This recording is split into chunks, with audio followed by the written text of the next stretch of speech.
Good morning. Today is Sunday, March the 2nd. I'm Bob Phibbs, the Retail Doc, and you have joined me for my live stream, which I only do about once a month nowadays. And I have a special guest today. You might see him behind me there. I just added him, and I will explain more about him in a minute. But first, I always want to make sure that we welcome you. So do me a favor, please type in where you are joining me from in the world, whether that is Key West, you're on vacation and watching me on your phone, or you might be in London in your shop, or you might be relaxing at home in California, or who knows, upstate New York, where I am, where it's supposed to be 60 degrees today. That's why I'm wearing my short sleeve shirt in honor of the feeling of spring. So do me a favor and type in where you are joining me from. And if this is the first time that you've seen me on YouTube, make sure you subscribe to me, and the same thing for Facebook Live. And if you're on LinkedIn, you're probably one of my 400,000 followers, so you'd be getting this on Sunday mornings automatically. So there you go. So start typing that in for me. I just want to introduce you to my buddy here. I will be back in the little city that I live in. They have this project called the Hoot of the Owl. It is a community fundraiser where they ask 40 artists to basically take one of these owls and then personalize it. And then they put them in the city for I think it's Memorial Day through Labor Day. And then there's a big gala auction at the end of September where people bid on them. And this is my entry. He's going to be called Owl Be Back. He's based on the Terminator. So today's project is getting his goggles. There you go. Getting his goggles ready. They have to have a red LED if it's got to be Terminator, right? So he's got a little backpack on his back that's going to power him, and with a solar panel with the battery. It's going to be very exciting. So I thought I would show that to you, because you can't just be a retailer. You've got to find something else to do with your life. Otherwise, you sit around becoming burned out, and every day is the same. And you're kind of that Sisyphus pushing the ball up the hill, only for it to roll down each day and have new problems. And the goal is to find something else that has absolutely nothing to do with that. So I hope you like them. Let me know what you think. Type in, let me know. Yes, I know, Styling with Stacy, you're in Jamaica. Yes, I've been following your wretched camera pictures from your wonderful tropical vacation, hating you every minute. Just kidding. It's actually not been that bad up in upstate New York. So there you go. Hey, Louis, glad you're here from Downers Grove. Alex, all the way from Washington. Alexandra, I'm glad you're here from Pennsylvania. Lisa from New Hampshire. And the rest of you who have not signed in yet, but you will find it's more fun if you just type in and let me know where you're coming. If you're watching in the replay, remember, I always watch. I always will comment on your comments as we go through. So there you go. Today's kind of an exciting day. March 2nd, we are actually launching something. And just a question to you, retailers, have you had trouble converting more lookers to buyers? Are you looking to attract more people to your store? Do you feel like you've got a people problem? You can't hold yourself accountable for change. Are you trying to add stores, or maybe look to improve your operations or profitability, or working way too hard for not as much money as you'd like? Well, the coaching program is going to be my year-long coaching program, where you'll meet as a group with me twice a month. We will take you through everything that I know about how to make your business more profitable. And it opens today. So you'll watch the newsletter. We'll have the applications that you can do. It is a paid program, right? So it's not something I'm going to be doing for everyone else. It's going to be my best content, because quite simply, it comes down to those who actually want to do versus those who want to learn, right? So if you are finding yourself, you're serious about adding new stores, becoming more profitable, holding yourself more accountable, having more fun, attracting more customers, this is going to be my way of changing that for you and everyone else. And if you're already listening to this thing and that might be for me, then watch the newsletter tonight, because I'm going to talk about it. And yes, it will cost a significant amount of money. And frankly, if it didn't, you wouldn't take it seriously. So there you go. And again, this is for doers who want to do something, not just, will you send me the recording? No, you're going to be on the call with me. We're going to work it out together. And I'm going to make sure that you end up getting rid of excuses and having more fun with your business. So if you're a brick and mortar retailer, you're in business right now. This isn't for learners. I'm not going to teach you 101. This is for people who already have stores. So I hope you will watch that in the newsletter tonight. And I will be talking about that over the next month. So there you go. I don't say I'm talking about my buddy back here. What do you think of Owl Be Back? I think he's awesome. But then I created him. See, that's his little zipper that's opened up for his chest, and that's his spine and everything. I'm going to add more chrome to him. You'll see. He's going to be great. All right. So our first question today, Tom, how can I stop losing subscribers? So Tom, I'm not sure if that is on your newsletter or if that is your social media pages, but I can tell you that's okay because that means they're no longer your target, right? They aren't interested in the solutions you have, right? So if you're a toy store, maybe their kids have grown out of being a toy store, or maybe they aren't checking Facebook, or any number of reasons. But the goal is to always keep trying to find new ways to get subscribers. And again, as I briefly told you at the beginning, I've got about 400,000 on LinkedIn. I think I've got 10,000 or so on YouTube and about 18,000 on Facebook. But the reality is that only 1% of those people at any given time are going to see your stuff. So as long as you understand that, I just have to keep trying more to find content that resonates with them, the better. And things like what I'm doing today are always a good way because it gets them a chance to know you as a human being. And if you are not trying to be so scripted and perfect and it's got to be rehearsed 5 or 600 times, then that tends to attract people. I can tell you that's been my experience. That's most of you follow me for that reason, because it's about being authentic in a world that continues to be less authentic. So there you go. Jennifer has kind of a complex one. I'm going to read it just as it is, and hopefully you will follow me. I'm glad you're here, Justin. Been a long time since got to watch me. Yeah, I know, and I haven't done it for a while. So there you go. Because if I don't get at least 5 questions, I do not go live. So there you go. And you came back with several today. Jennifer, what's the value of adding brand stickers to a coffee cup? Each cup already costs about 20 cents, give or take, another 10 cents a sticker. If I go through 150 stickers a day, that's an initial $15, and 25% are thrown in the trash before they even leave the door. We offer real cups, but many people prefer paper. Seems a trend to logo everything, but I'm not sure I see the value. So, Jennifer, I'm not quite sure why you'd even be doing stickers. Quite simply, it's expensive. So, why aren't you just printing your coffee cups totally logo to begin with, or just printing the sleeves? As some of you know, I used my first story that I ever told is about Polly's Gourmet Coffee in Long Beach, California. Mike Sheldrick, if you're here, special shout out to you, dude. And one of the first things I did was he had the cheapest cups you could buy, probably from Costco or something. And I said, we have to get a branded cup in here. And so we had a coffee cup contest, and we put it out there and promoted it a lot. And we must have had, I think, 30 some different designs. And then we narrowed it down to 3. And instead of just going with one for all of our sizes, we ended up having 3 different coffee cups that were actually part of the art community in Long Beach, California, and they were great. But I won't kid you, Insulair is expensive, and you have to look at it as a marketing cost, because most of them, when they look cool, are going to go down the street and it's going to look different. And if you're in a market like Starbucks or something that's got that little green, all they need is the little green mermaid. How are you going to stand out? That's a great way of standing out. So I would say, don't worry about stickers. Get them totally uh, printed. There you go. Hey, if you're just joining me, make sure you type in where you're joining me from. That always makes it more interesting. And if you like what I have to say, give me a thumbs up on whatever platform you're seeing, because the algorithms like to see all of that. David says, I have a manager that's burnt out. Any suggestions on motivating her? Well, David, I think you just have to have the difficult conversation, which is quite simply saying, this isn't working for me. Is it working for you? And when they push back, you just have to have that difficult conversation. Well, here's what I'm seeing. You're coming in late. You're disinterested. You're doing a lot of other things. There's mistakes happening.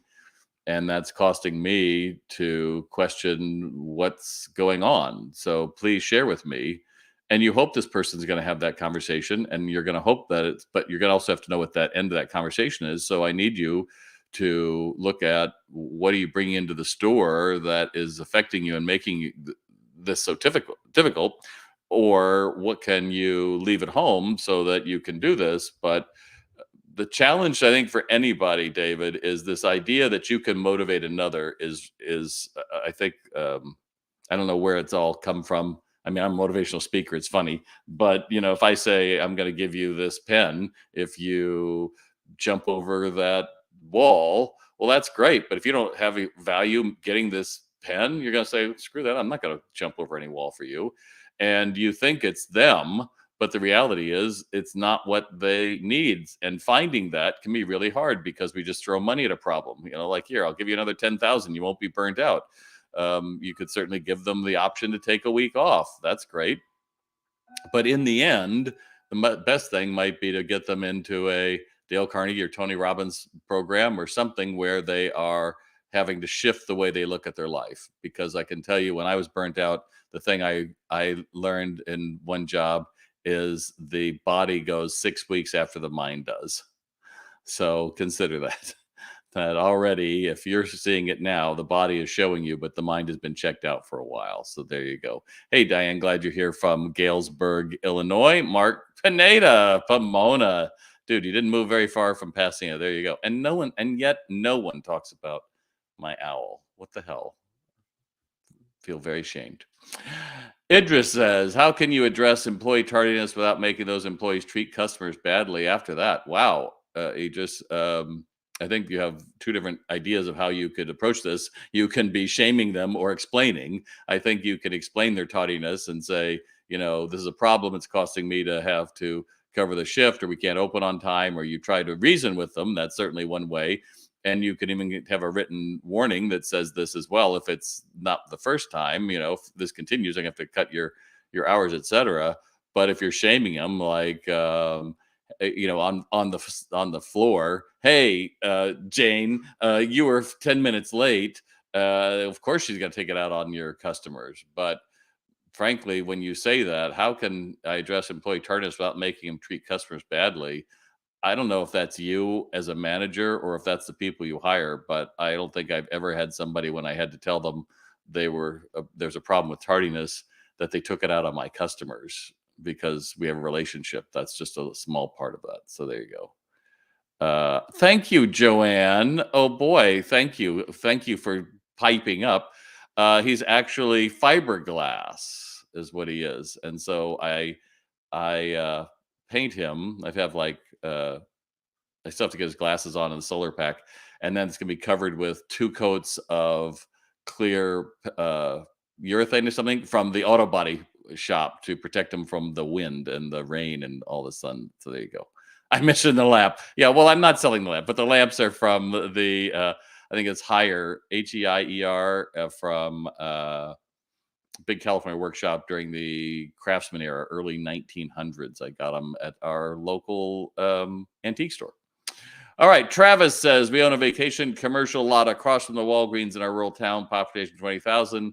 What are ways you could produce 4,000 a month in positive cash flow without investing more than 30,000 startup costs? That's your job to figure out, my friend. That's not mine. But I would say, if I could possibly get a cannabis person in there, I would do that in a heartbeat, because that is going to be continue to be a huge opportunity.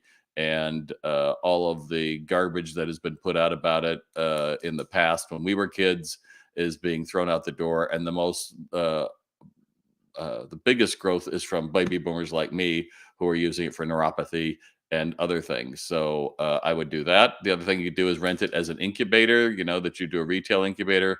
But quite simply, this idea that there's this magic formula means you have to really look around and say, what is a service or a product that is available in 20 miles away that we could have here? And then you have to look at, is there any way I'm going to make money at it? That's what always gets me, is people open stores all the time without thinking about to be a real store. In fact, I thank you, Stacy. He is very cool. I actually attended a new store opening recently, and the products weren't even priced. And the person didn't even use Windex on the front windows before opening. I'm just sitting there like, really? So I think a lot of people don't really understand the game of retail and how it's supposed to work. So if you're willing to do that as a startup incubator and you're going to take people on, well, that might be an interesting way too. But this idea that you're definitely going to have positive cash flow without investing money, I'm not sure that's as easy, especially in a very rural town. That's going to be harder. Angie, how do you respond to, I'm just looking around? Well, Angie, that doesn't require any response. When you hear that, that means you said the wrong thing when you greeted them, because you probably said, can I help you find something? And they said, I'm just looking around, and they're being honest. And there's no reason to talk any further because you are the one that made that happen. So I don't ever want to hear someone say, I'm just looking around, which is why I just say, good morning, good afternoon, good evening, and shut the hell up. If they want something, they'll ask. And if you want to learn more about that, you can certainly sign up for Sales RX, my online retail sales training program, where over 4 or 5 months, we'll teach you and your crew exactly what to say and more importantly, what not to say, so that you can be one of those retailers where 83% report a double digit increase in sales within 6 months. But just winging it doesn't work. There really is a path that you have to follow for someone to want to buy. Some people do it intuitively with some people. Some people do it totally haphazardly with others.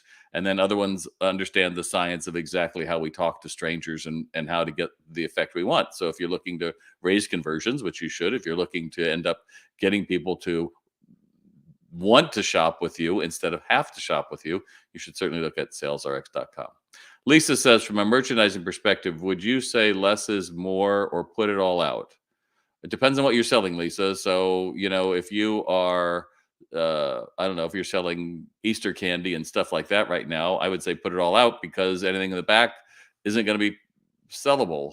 I was in a Lowe's yesterday and it was very interesting. They've done a lot with their customer service, by the way, Catskill Lowe's. If you guys are watching, there's a new manager there or something because there's a whole different attitude there. So bravo, they have someone at the self checkout because they've given up on regular manned ones, but there's someone who's helpful and thanking people for coming in and thanks for using self service and it's right there. If you need anything, let me know. She was right there and then bid me please return. I was like, that's a big difference than it had been just a few months ago. But the idea is that across the very top, like I don't know what I was looking for. Oh, I'm looking for my glasses, right? So I'm looking to put the smoked film across to make his glasses. And above at the top, it said new, but no place for it. And I, I thought that was so funny that it was like for them, they wanted to have it all out. They didn't have any back storage, but it's new. We just don't have any place for it. Well, that was 10 feet up in the air. So obviously, the only ones that would know to sell that would be someone on the floor. But I am not a fan of having big back rooms. And I'm much less a fan of the people who took their Valentine's leftovers and decided to put that in the back and their decorations and everything and pack them up for another year because quite simply, it's going to be shop worn and a lot of things. So smaller back rooms, more stuff out. That's right. But if you ordered 180, let's say Lego sets of Darth Vader, and you really only have room for three, putting 120 out makes it look like nobody wants it. So you'd have to really think about how you're going to put that out. And it's much more than I can answer in a quick video. Travis, who was asking about the 4,000 a month cash flow, also sent a little video, which bravo, Travis. I appreciate what you're doing over there. And he just asked a question about a new building he's doing. They're going to do everything about kitchens and cabinets and those kind of things. And in this new space they're moving to, should the ceiling be white or black? I have worked in both. I can tell you black feels oppressive. There's a feeling of a dark ceiling that has this feeling to it when you're in. If you've got a 20-foot ceiling and you don't want to spend the money for the drop, that's one way to do it. We see it more in restaurants than we do in retail right now, or in really cool, like, old historic buildings. Yours in a very brand new commercial building. The challenge also is that when you don't have a top to it, all the sound goes up and it can be a very loud store if you're going to have several people in there. So that's something else to look at. But I'm a big believer in the more reflective, the better. People are drawn to light. So, there's other ways you could do it too. Certainly nowadays, you can have AI show you a picture of what it looks like with black and with white and decide from there. Or a great architect can help you with that as well. So there you go. All right. So there you go. So the wrap up is that this week, starting tonight, we open our applications for the coaching program. So watch the newsletter. If you don't have the newsletter, I'll put the link down here below. And it's coming into spring. Most of us came out of a warm winter. I know it's devastating if you're in upper Michigan or Wisconsin and you sold snowmobiles or Canada or somewhere like that, because that merchandise isn't magically going to become grass mowers or leaf blowers or something that we can use. So that's a big hit. There's no two ways about it. But you've got to find a way to make peace with it, right? So instead of complaining about it and telling all your friends and all that, you just have to be able to say, it was still a successful season and people are attracted to good stories. That's my last message to you today, that nobody wants to hear how hard it is for you or the taxes or uh, how much you have to pay for your employees or your vendors won't return your call. No one wants to hear that. And even worse, if you're on a chat page where people are discussing that, why are you going there? It's a great question, because there's no bigger drama in your life than the parts of us who want to be whole and be fixed, and the rest of our minds or bodies that are quite comfortable being unhappy. It's a choice. And with that, I'm going to leave you for your thought for the month. I'm Bob Phibbs, the Retail Doc. Thanks for joining me. And again, remember, you can always subscribe to my YouTube channel or on Facebook. And if you're just watching this at the end, make sure that you tell your friends as well. I'm Bob Phibbs, the Retail Doc.